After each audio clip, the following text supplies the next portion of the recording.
Hello everyone, here is Afra Siab. Today we are going to solve Cambridge IGCSE Physics Paper 2 Multiple Choice Extended held on October-November 2020 and paper code is 0625 with variant 23. So let's start from question number 1.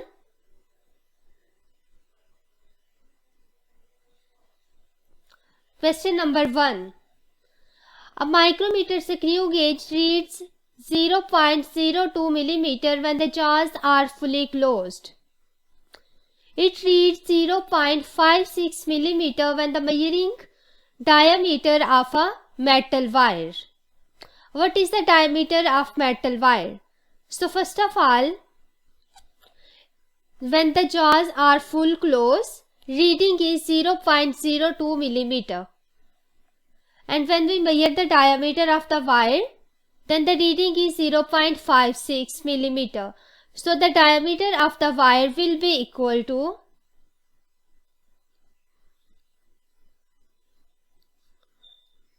(0.56) minus 0.02. It will be equal to 0.54 and the unit is again millimeter. So from here option B is correct. Question number 2. Object P moves at a constant speed of 5 meter per second repeatedly backward and forwards in a straight line. Object Q moves at constant speed of 5 meter per second vertically downwards.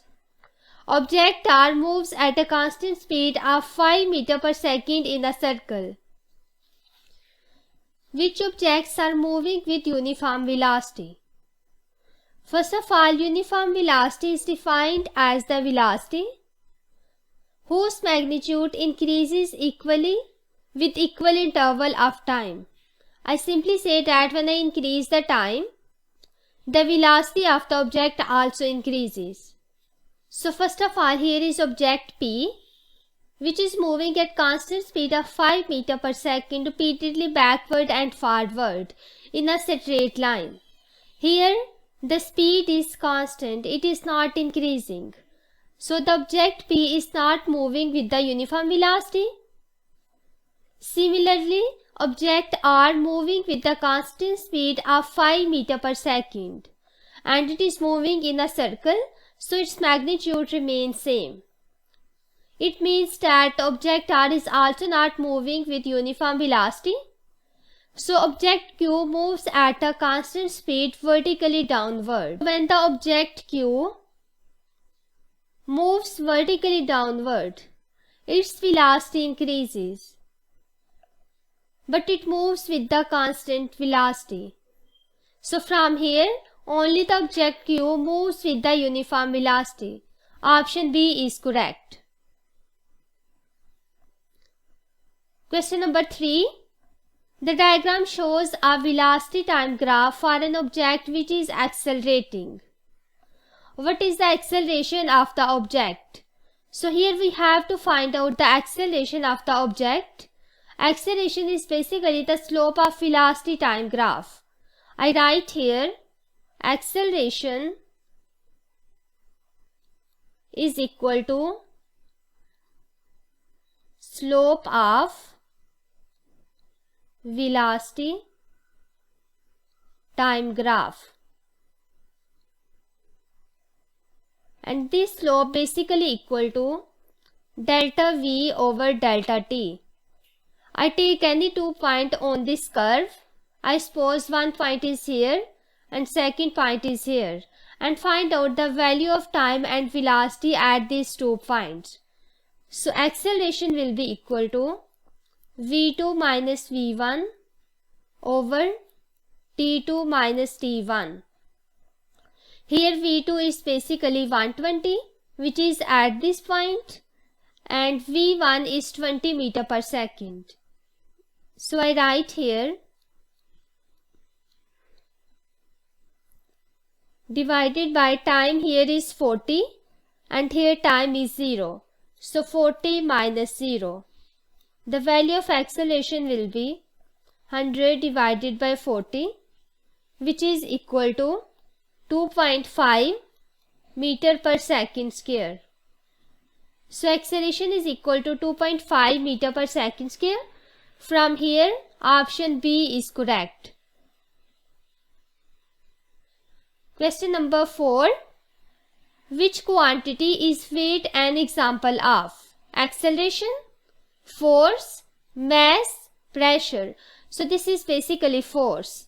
Option B is correct.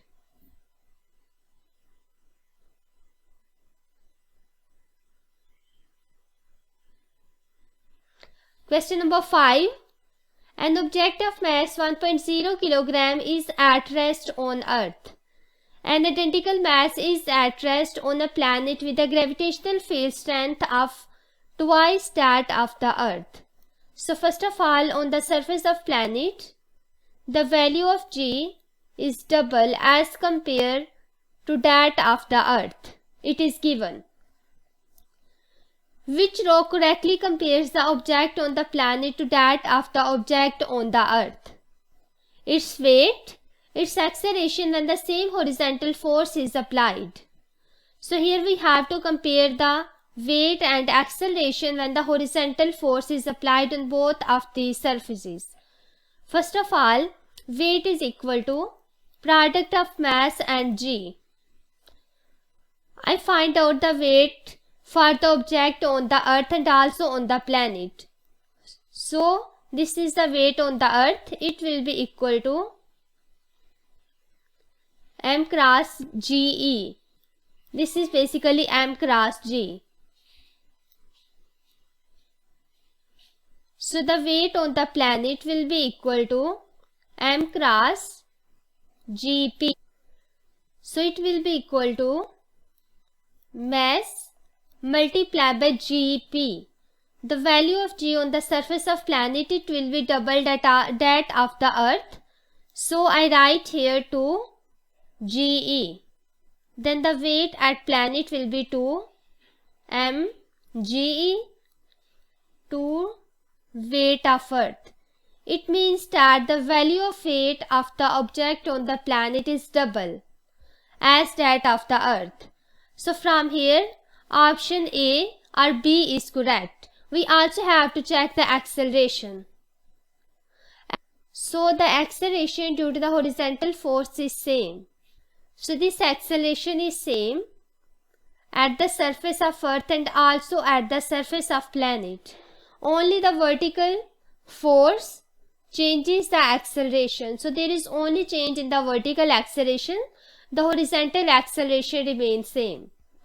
So it is given in option A that equal to that of the Earth. So from here option A is correct. Question number 6.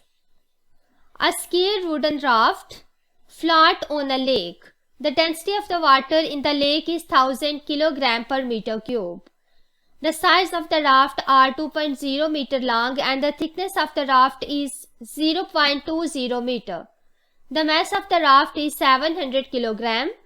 How many barrels each of mass 100 kg could be placed on the raft before its surface sinks to the surface of the water? So first of all, we have to find out the density of this wooden raft. So I write here density is equal to mass over volume. Mass is given 700 kg divided by volume. So volume basically will be equal to length multiplied by width multiplied by thickness. So the size of raft is given, which is 2.0 meter. It means that length and width is equal to 2.0. So I write here 2.0 multiplied by 2.0 and thickness is 0.20. So the density of the raft will be equal to 875 kilogram over meter cube. So here we compare the density of the water and raft. Water has density 1000 but the raft is 870. So the density of water is greater as compared to density of the raft. In this condition, it will not sink, it only float. Now here 7, 8 and 15. These barrels will increase the density of the raft more than that of the water, so it will sink. So option A is correct. We place only one barrel whose mass is 100 kg. It will keep the density of the raft less than that of the water, so it will not sink. So option A is correct. Question number 7. The diagram shows a car moving along a road. The force due to the engine is 1500 Newton and the total drag force is 200 Newton. What is the motion of the car? So first of all, engine force is given in forward direction. It is 1500 Newton and the drag force is given in backward direction and it is 200 Newton. We have to describe the motion of the car. Option A, constant speed. B, decreasing speed. C, increasing speed. D, reversing. So first of all, here we find out the net force. As the car is accelerating in forward direction, so net force will be equal to force due to engine, that is 1500, minus the drag force which is acting in opposite direction. So there will be 200. 1300 Newton. So there is a force which is 1300 Newton. So it means that the car is accelerating because the force is 1300 Newton. So here will be increasing speed.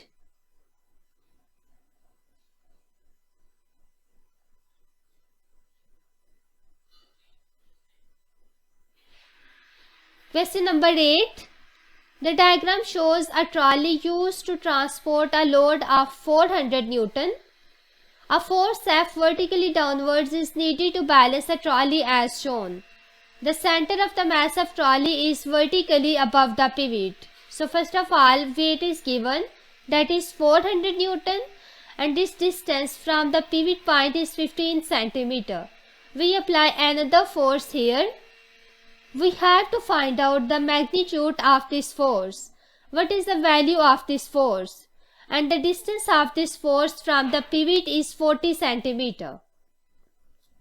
Here I use the concept that the clockwise moment must be equal to anti-clockwise moment. First of all, the anti-clockwise moment is caused by this force, but the clockwise moment is caused by the weight, that is 400 Newton.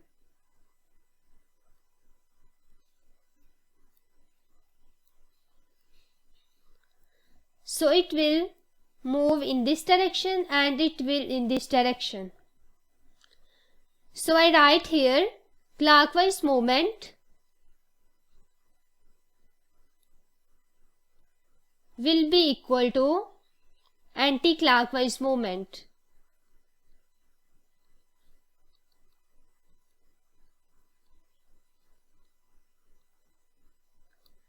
Moment is basically the product of force and perpendicular distance. So clockwise moment is caused by the weight. It is given 400 Newton multiplied by distance. Its distance from the pivot point is 15 cm.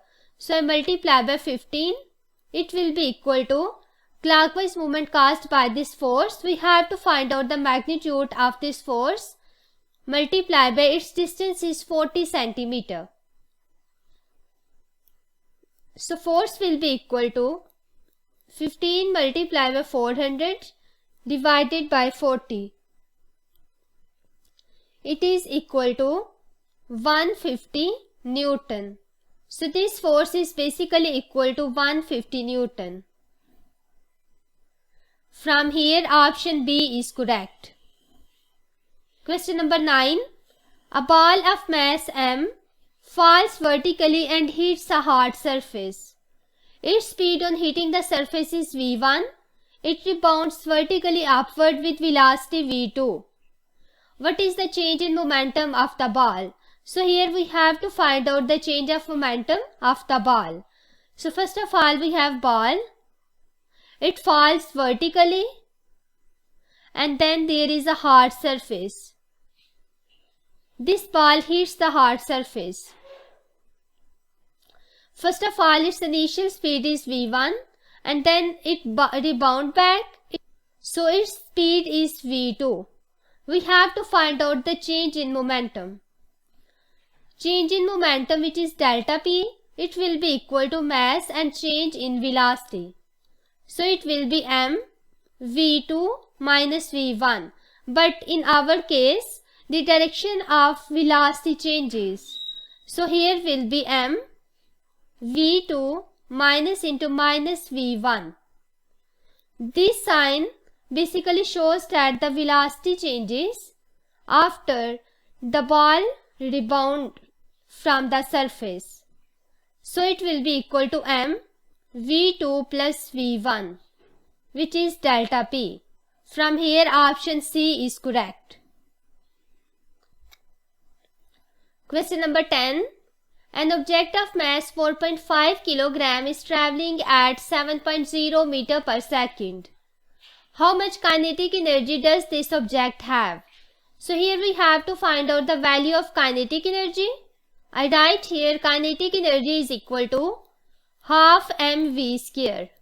So it will be half, mass is given 4.5 kg multiplied by velocity, which is 7.0 meter per second, and we have to take its square so that the kinetic energy will be equal to 110 joule. From here option C is correct. Question number 11. A number of ways in which we use energy are listed, in which is the estimate source of energy not the sun. Option A. Energy is provided by a horse to pull a cart. So option B. The energy is provided by the hydroelectric generator to heat a house. C. Energy is provided by the nuclear power station. D. Energy is provided by a windmill to pump water to a fountain. So from here option C is correct.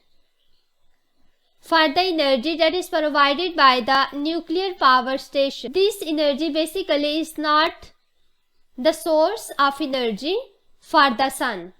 So option C is correct. Question number 12. To calculate the power produced by a force, the size of the force must be known. What else needs to be known to calculate the power? So here we have to calculate power. The formula of power, P is equal to F dot V. It is the product of force and speed of the body. So force multiplied by V is d over t. It is given that the first thing that we require is force. What other things requires? Two parameters are given: the distance that the force moves the object, the time for which the force acts on the object. So in this formula we can see here there is the distance and time. So both of these also required. From here we see the options. In option A, both are shown by tick. It means that the time and distance required. So option A is correct. Question number 13. A student calculates the pressure due to the liquid at point X. So here is a point X and student wants to calculate the pressure at this point. The student takes 4 measurements. 1. The density of liquid. 2. The temperature of the liquid. 3. Depth of point X below the surface of the liquid. D. Surface area of the liquid. Which measurements must the student use in her pressure calculation? So first of all, when we have to find out the pressure at a point X, it will be equal to rho g h. Rho is density, h is height or depth, and g is acceleration due to gravity. So in order to calculate pressure, we require three things: density, depth and g. So the student takes 4 measurements. First of all, she measures density, temperature, depth and surface area. We require only density and depth. So 1 and 3 we required for the calculation of the pressure. So from here option B is correct, which shows that density and depth is required. Question number 14. The diagram shows a mercury barometer. Which height is used as a measurement of atmospheric pressure? So first of all, the height of the column of mercury barometer shows the atmospheric pressure. The height of the mercury column is between these 2 points, the level at which mercury fill in the tube. So this is basically the measure of atmospheric pressure. This height is shown by the C. So C is correct. Option A is incorrect because this height is not correct. B is also incorrect because these are measuring the height from the bottom. D is also incorrect because it includes the level where there is vacuum. So only C is correct. Question number 15. A student splatters water on her face. Here are the 3 statements about the effect. P. The water uses energy to evaporate. Q. The water gains energy from the student. R. The face of the student cools. Which statements are correct? A. P and Q only. B. P and R only. C. Q and R only. D. P, Q and R. So first of all, there is the process of evaporation. Evaporation is a process by which the high energy molecules escape from the surface of the liquid. And for that process, for escaping from the surface, they require energy. So P statement is correct. Also, the water gains energy from the student. It is also incorrect. The face of the student cools. This statement is also correct. So from here, all of these statements are correct, which is given in option D. So D is correct. Question number 16. Equal volumes of solids and liquids experience different change of volume when they are heated through the same temperature range. What is the reason for this? Option A. The average increase in separation of the particles in a liquid is greater than the average increase in separation of those in the solid. B. The average increase in separation of the particles in the liquid is less than the average increase in separation of those in a solid. C. The particles in liquids expand by less than those of the solids. D. The particles in the liquid expand by more than those of the solid. So first of all, we know that the particles of the solid, these are very close to each other.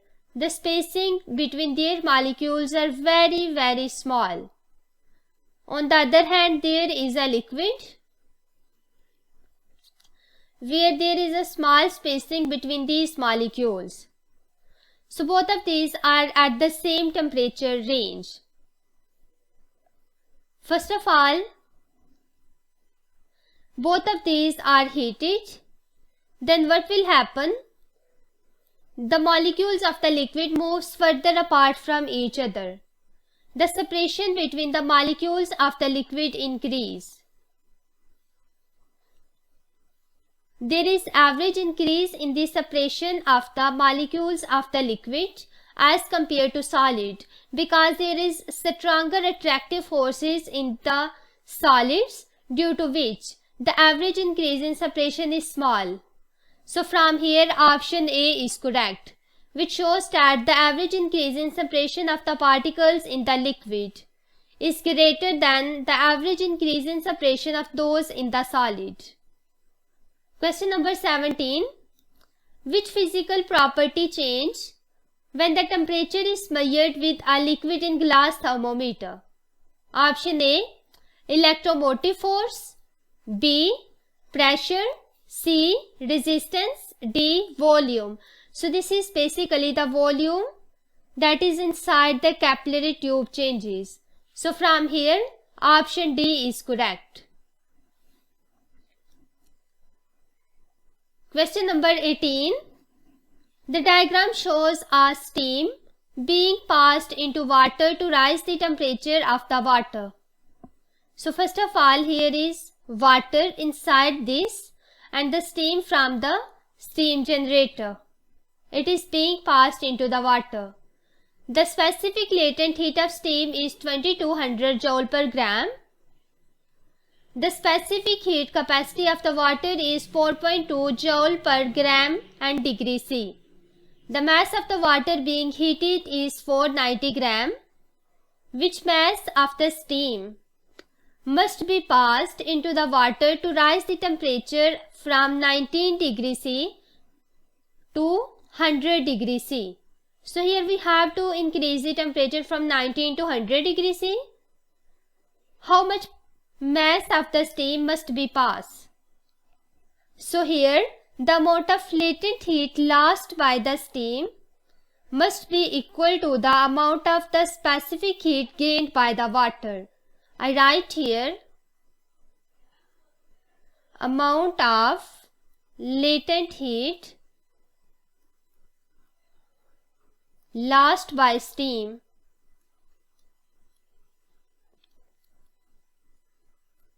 it must be equal to the amount of specific heat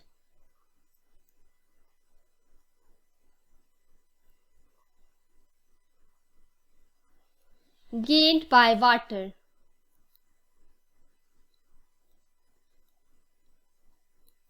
Now I use formula for the amount of heat that include the latent heat also. So it will be M mass of steam and latent heat of steam. It must be equal to C, that is the specific heat capacity for the water, mass of water, and then change in temperature. So here we have to find out the mass of steam. I just write mass of steam will be equal to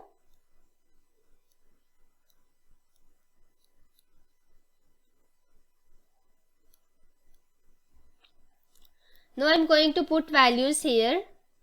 The specific heat capacity of the water is given 4.2 multiplied by the mass of water. So first of all, mass of water is 490 gram.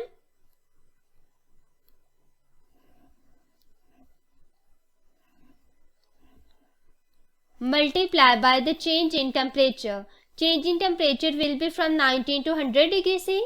So it will be 100 minus 19 degree C divided by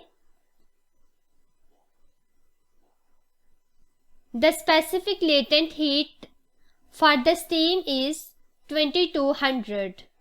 So mass will be equal to 75.77 gram, which is equal to 76 gram. So option B is correct. Question number 19. The diagram shows the view of a room heated by a radiator. The arrow line from X to Y is the path of the convection current in the air. So the convection current is from X to Y. Which row about the air temperature and the air density at x and at y is correct? So first of all, we can see here at the point x, it is in upward direction, and at the point y, it is in downward direction. The low density air rises above and the high density air fall. I write here low density air rises while the high density air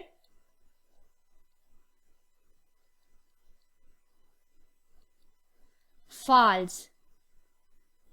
So from here, air pressure.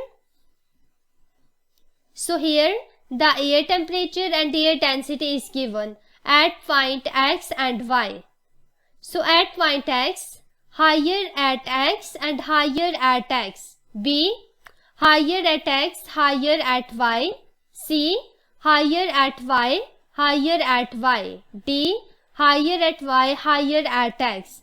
So the warm air is less dense than the less temperature air, due to which the air pressure, the air temperature and air density is higher at x and y.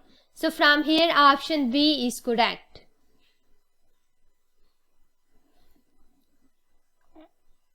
Question number 20.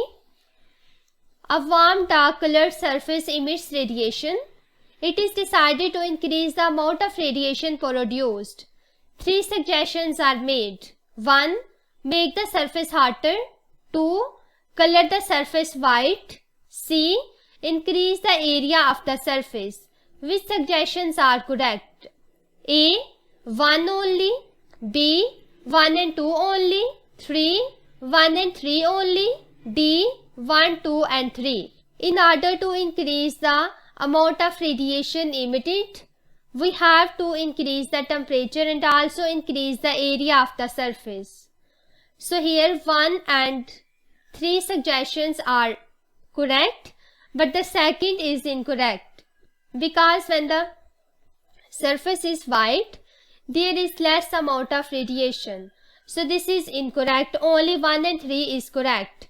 So here option C is correct, which shows 1 and 3 only. Question number 21. Which row correctly describes light waves? Wave type, direction of the vibration. Longitudinal, parallel to the direction of wave travel. B. Longitudinal, perpendicular to the direction of wave travel. C. Transverse, parallel to the direction of wave travel. D. Transverse, perpendicular to the direction of wave travel. So first of all, here is light waves. Light waves are transverse in nature, and in the transverse wave, the direction is perpendicular to the direction of wave travel. So from here option D is correct. Question number 22. A water wave has a speed of 2.0 meter per second. 4.0 complete waves pass a point every 10 seconds. What is the wavelength of the wave? So here we have to find out the wavelength of the wave. I use wave equation V is equal to F lambda, and here wavelength is equal to V over F. In order to calculate the wavelength, we have to know about the speed and frequency. Speed is given 2.0 meter per second, but we don't know the value of frequency. We have to find out this. So frequency is basically the total number of vibrations or waves that passing through a point in 1 second. It is given that in 10 seconds, 4.0 waves pass. But how many waves pass in 1 second? So it will be 4.0 divided by 10. That is equal to 0.4 waves. It means that 0.4 is basically the frequency. F is equal to 0.4 Hertz. Now I put values in this formula. So lambda will be equal to 2.0 divided by 0.4. So wavelength will be equal to 5.0 meter. So from here option C is correct. Question number 23. A driver sits in a car. She has a rear view plane mirror 0.5 meter in front of her. A bus is 7.5 meter behind the driver.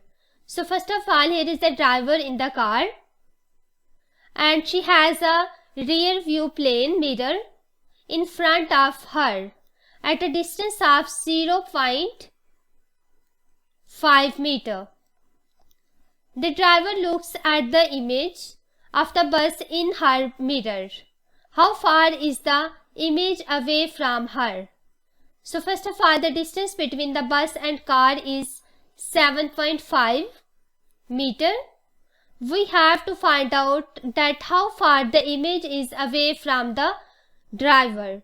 So first of all, the mirror is object from which the light bounce off and show image whatever is in front of it. Then the light from this bus, first of all, it goes towards the car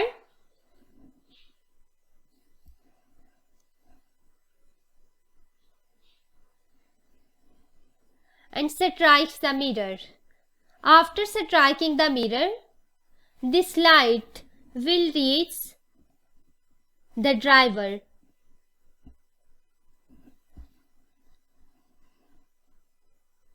Like this.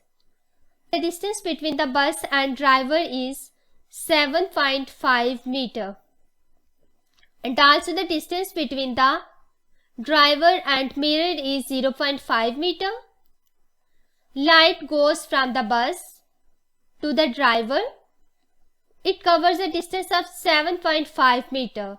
Then when it reaches the mirror, then it covers extra distance of 0.5 meter. So it will be 0.5 plus 7.5 meter, which is equal to 8.0. This is the distance for this path. But this light also enters the eye of the driver. It covers this distance again, which is 0.5. So I again add 0.5. It will be 8.5 meter. So the total distance is 8.5 meter. The image is far from her at a distance of 8.5 meter. So option D is correct. Question number 24. The diagram shows white light passing through a prism. There is a prism and white light is passing through this. And then it's split into two colors, red and violet. Which description of what happens as the light passes into prism is correct? Option A. The speed of the red light is less than the speed of violet light and the red light is least refracted. B. The speed of the red light is greater than the speed of the violet light and the red light is least refracted. C. The speed of the violet light is less than the speed of the red light and the violet light is the least refracted. D. The speed of violet light is greater than the speed of the red light and the violet light is the least refracted. So first of all, basically here we have to compare the speed of the red light and violet light. I write here red light and violet. The wavelength of the red light is larger as compared to violet light. The frequency remains same. Then according to V is equal to F lambda, when the frequency is same, the light that has larger wavelength should have greater speed. So the speed for the red light should be larger as compared to the violet light. From here we can see that the speed for the red light is larger as compared to the speed of violet light.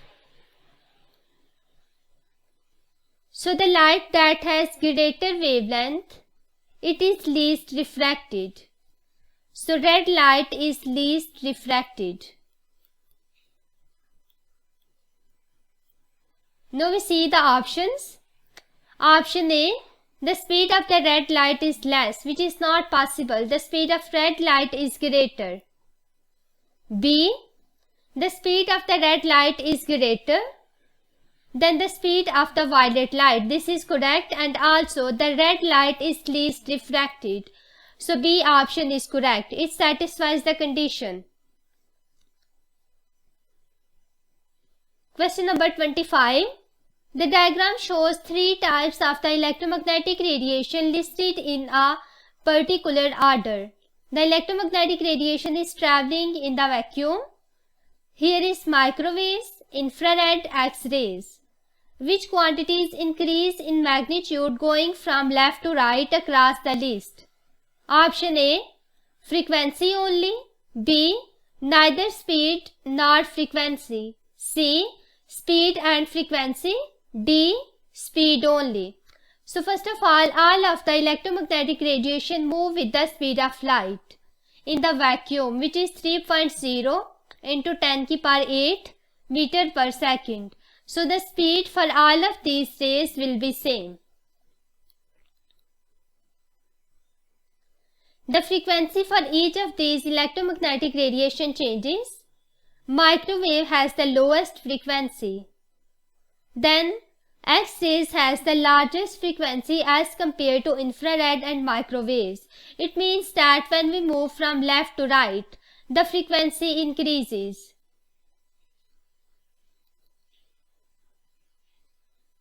So from here, option A is correct, which shows that the magnitude of frequency increases as we move from left to right.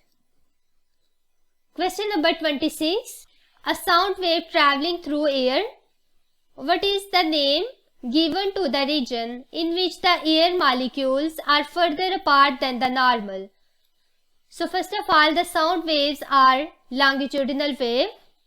The longitudinal wave consists of two portions, compression and second one is rarefaction. Compression is a region where the air molecules are closer,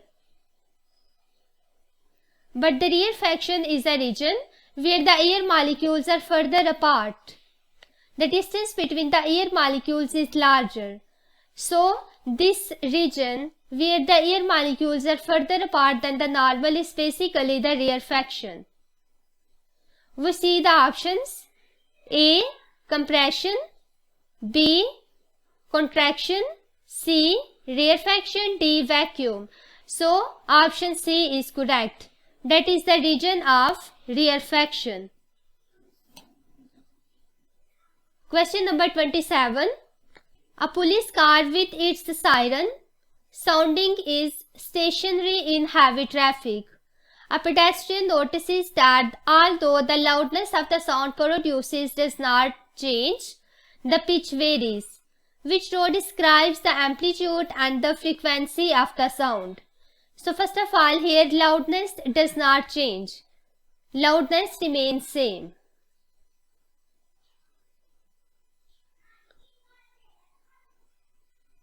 The loudness depends upon the amplitude. When the loudness is same, the amplitude also remains same. It does not change. Second thing is pitch. The pitch varies. Pitch basically depends upon frequency. When the pitch of sound changes, then the frequency of the sound also changes. So the frequency change. Now we see the option. Amplitude and frequency. Option A, constant, constant. So the frequency is not constant. Option A is incorrect. B, amplitude is constant and frequency is varying. So B option is correct. Question number 28. A piece of steel is slightly magnetized. it is hit several times with a hammer, what effect will this have on the steel? So we have to describe the effect of this on the steel. The steel is parallel to the strong magnetic field. The steel is at right angle to the weak magnetic field. When the steel is hit by the hammer, the domains are aligned randomly. When the steel is parallel to the stronger magnetic field, it gets magnetized under the influence of stronger magnet. The magnetization in the weak magnetic field is not enough to tackle the randomness of the magnet domains, so the magnet lost magnetization. Then it becomes demagnetized.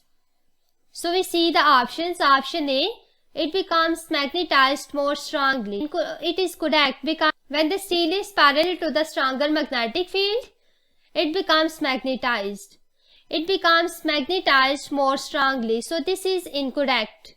So option A is incorrect. B, it becomes magnetized more strongly. This statement is correct. It loses its magnetism. So this is also correct, because when the steel is right angle to the weak magnetic field, then the magnet loses its magnetism. So from here, option B is correct. Question number 29. A negatively charged cloud passes over a tall steel framed building. A charge is induced on the building by the cloud because the charge flows through the building. What charge is induced on the building and in which direction do the charge carriers move?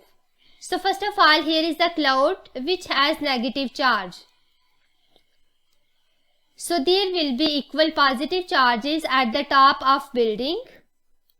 It means that the charge induced on the building is positive, and all of the electrons moves towards the earth from the building. Charge induced on building, direction of the charge flow. Option A, positive from the building to the earth. So we can see here that the charge is here positive, and all of the charges, that is electron, these are moving from the tall building towards the earth. So option A is correct.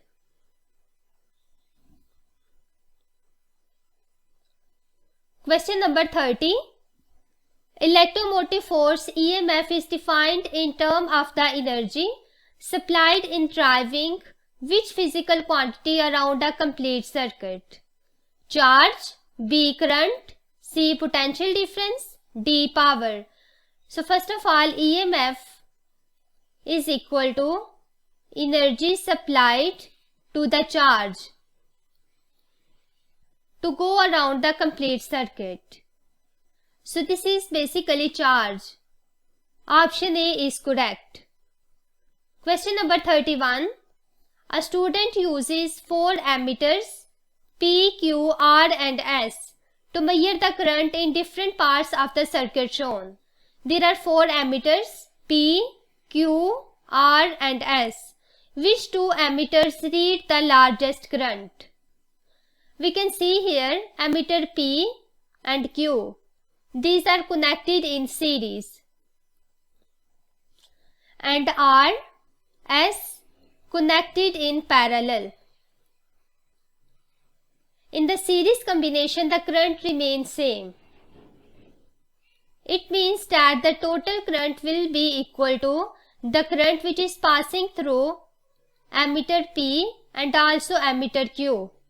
But in the parallel combination, the total current will be equal to the current passing through all of the components. So it will be IS plus IR. Now we see here that this current must be greater as compared to IS or IR. It means that the ammeter P and Q gives the largest reading of the current. So from here, option A is correct, which shows that ammeter P and Q reads the largest current. Question number 32. 3 statements about a relay are given. 1. A relay has a coil that becomes a temporary magnet when in operation. 2. A large current in a relay coil is used to switch off a smaller current. 3. A small current in the relay coil is used to switch on a larger current. So from here, which statements are correct? 1 and 2 only. B. 2 and 3 only. C. 1 and 3 only. D. 1, 2 and 3. Basically, relay is a coil that becomes temporary magnet when it is operating, and a small current is used to switch on a large current in the relay. So from here, option C is correct, which shows the statement 1 and 3 is correct. Question number 33. Which combination of the logic gates gives the truth table shown? There are two inputs X and Y and a single output Z. Know which one of the following set of the logic gates is used to create the table that is given here. We see option B. Here is AND gate and this is NOT gate. Again, I suppose the inputs 0 and 0. So this 0, 0 changes into 0 when I apply AND gate. Now second, I apply NOT gate over it, it changes into 1. So 0, 0 gives 1. First combination is correct. Now I check the second one. I take the inputs 0 and 1. Then the input 0 and 1 changes into 0 when I apply AND gate. And when I apply NOT gate over 0, it will changes into 1. So 0, 1 gives 1. This is also correct. Now I check the third combination, that is 1, 1. So 1, 1 gives the output 1 by applying the AND gate, and when I apply NOT gate over this, it gives 0. So this is also correct. It means that option B is correct. We also check the other ones. I again consider the input 0, 0.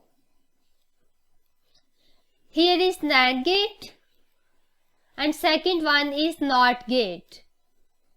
0, 0 changes into 1 when I apply NAND gate, and 1 changes into 0 by the application of NOT gate. So here will be 0. We see here 0, 0 gives 0, but here 0, 0 gives 1. It means that C is incorrect. This gate is basically NOR gate and here is NOT gate.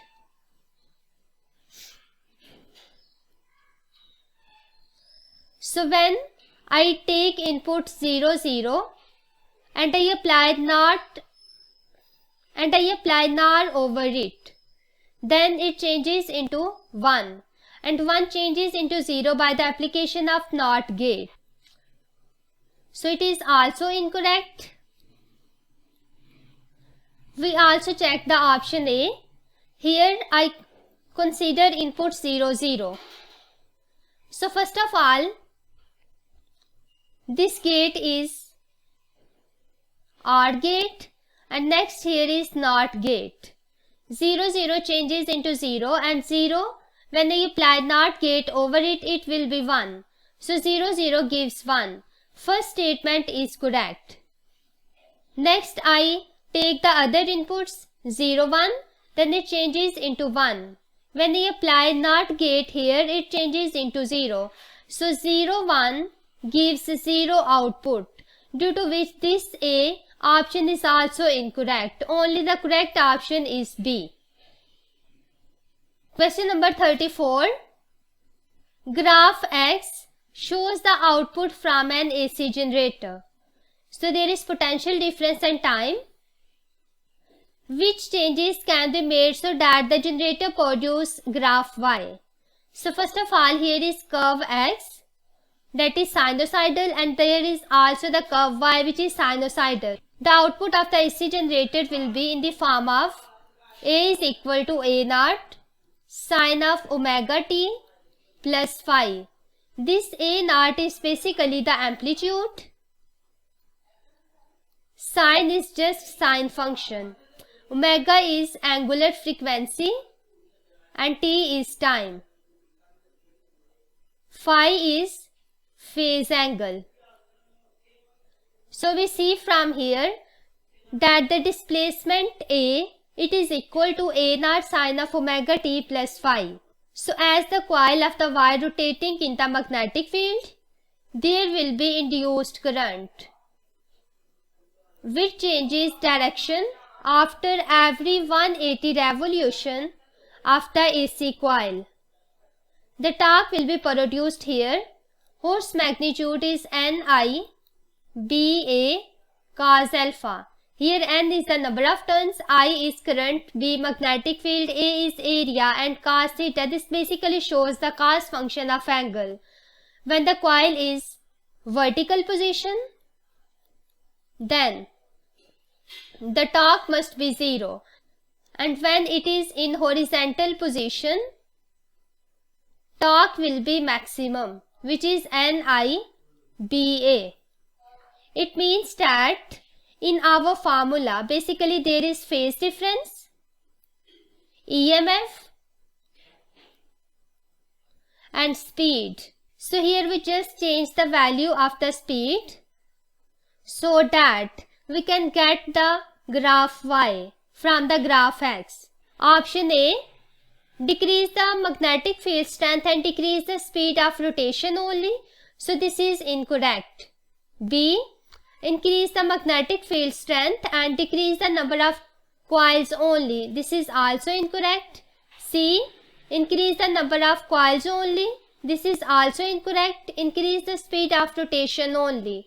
So this option is basically correct. When I increase the speed of the rotation, then I get the graph Y. So option D is correct. Question number 35. A transformer is needed to convert a supply of 240 volt AC into 4800 volt AC. So I have two coils, primary coil and secondary coil. There is 240 volt AC, which is the voltage of primary coil, and 4800 volt AC, which is the voltage of secondary coil. Which pair of coils would be suitable for this transformer? So which one of the coil is suitable? Number of turns on the primary coil is Np and the number of turns on the secondary coil is Ns. In the transformer, we know that the ratio of voltage must be equal to the ratio of number of turns. I write here Ns over Np must be equal to Vs over Vp. First of all, I find out Vs over Vp, which is equal to 4800 divided by 240, and it is equal to 20. Now in the options, the number of turns are given. Option A, primary has 50 turns while the secondary coil has 1000 turns. So here Ns over Np basically equal to 1000 over 50. So it will be equal to 20. Number of turns is 20 and also the ratio of the voltage is 20. Both of these are equal. So option A is correct. We also check the other options.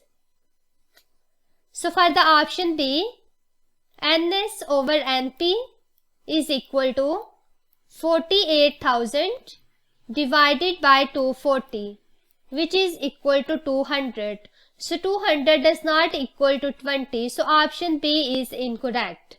For option C, there will be 24 divided by 480, which is equal to 0.1, and it is not equal to 20. So option C is also incorrect. Option D has 100 divided by 2000, which is equal to 0.05. It is not equal to 20. So option D is also incorrect. Only the option A is correct. Question number 36.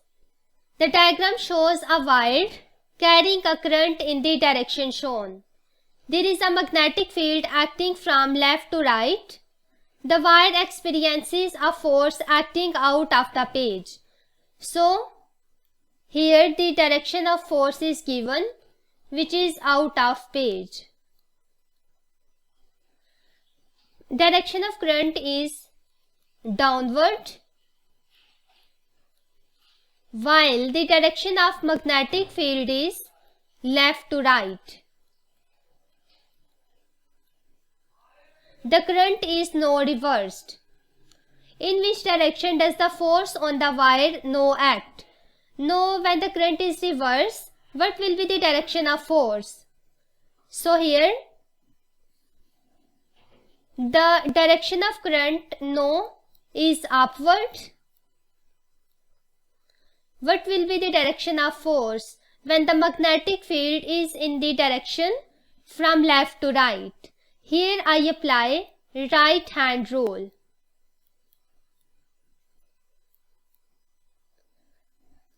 I consider my right hand and curl my finger from the direction of current towards the direction of magnetic field. Then my thumb will indicate the direction of force. So this force is basically into the page.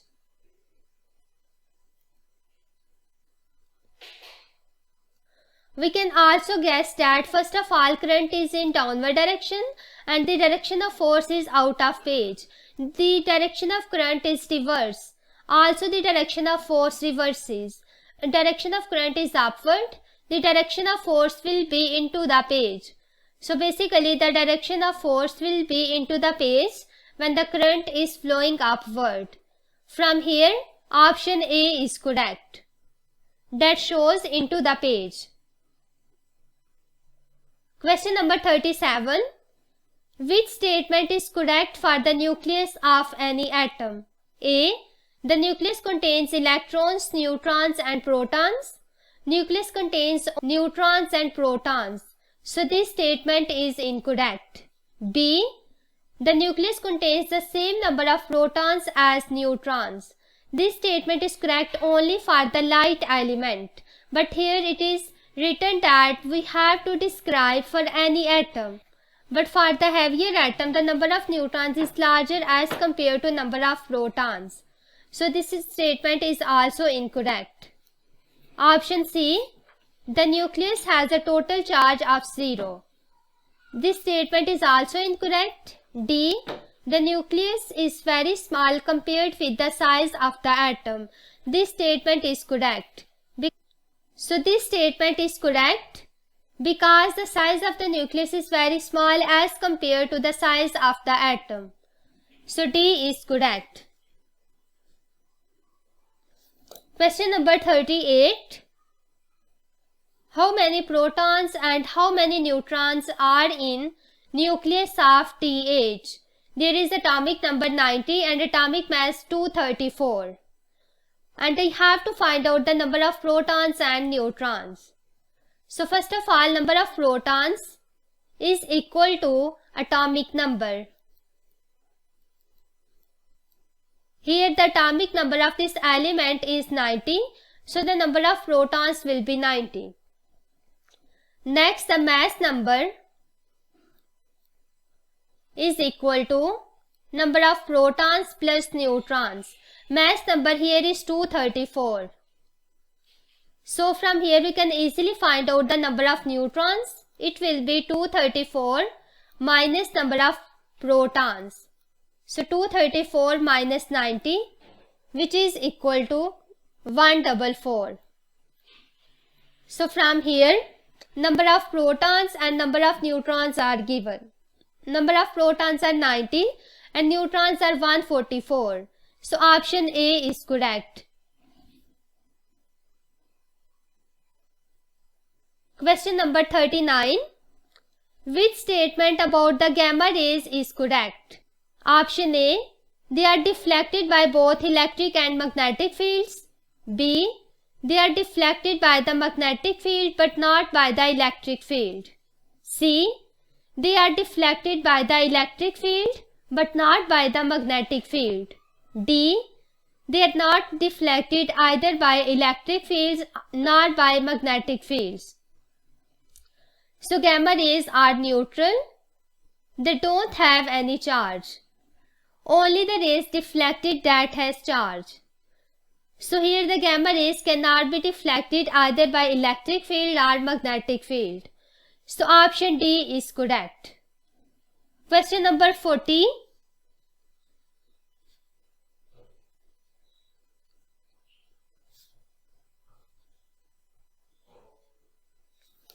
Question number 40.